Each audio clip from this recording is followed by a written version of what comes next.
Blessed day, listeners. Welcome to today's episode of 180 Seconds with God, a revival message that transforms lives and unites people with God. Our word chart for today: proving for proofs, and our Bible reference Ephesians chapter 5 verse number 10 from the Message translation. Figure out what will please Christ and then do it. There are different times and seasons in the life of a man. There are times you have to prove God, prove His word in your life and situation, prove your calling and ministry, prove your character as a believer. These are your discovery processes. After all the proving, God will now begin to give you proofs, evidences to show that you have gone through process ordained by God, and now you are a product that God is advertising as a witness to other saints. Discovery has placed a responsibility on all of us. You need to align with God to be able to know what God is saying and doing in the now of your life. This knowing will strengthen you and make you strong to become an authority that will host the mantle for God. In Genesis 26, as Isaac proved God after he repented, he sowed in famine and received 100-fold.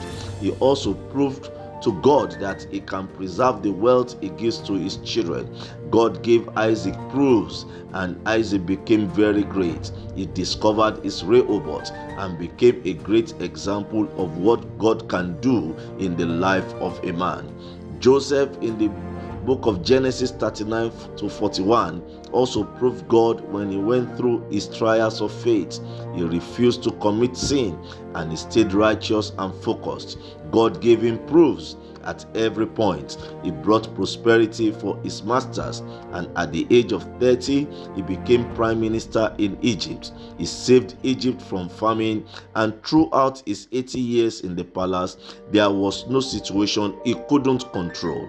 Daniel, Shadrach, Meshach, and Abednego also proved God in Daniel chapter number 1. They refused to defile themselves with the king's meat, and God gave them proofs. They were 10 times better than others. In Malachi chapter 3 verse number 10, God instructs us to bring our tithes to his storehouse and prove him if he will not open the heavens and pour blessings, that there will be no room for us to contain them. Are you in the season when you are going through different challenges? This may be the time you are proving God. Let your faith in God come alive. Keep believing and trusting God. Ensure you don't allow any sin to pollute you. Be obedient to God's instruction and be a witness for God anywhere you are. I assure you, God will give you proofs that will make people believe in the God that you serve. In conclusion, all things will always work together for your good. You will not die in process. You will become a testimony. Just continue to prove God in all you do. God will give you proofs, evidences to show that God is a rewarder of they that diligently seek Him. God bless you and your family as you heed to this instruction. I assure you'll be next in line to testify. This is Pastor Biodun Ido.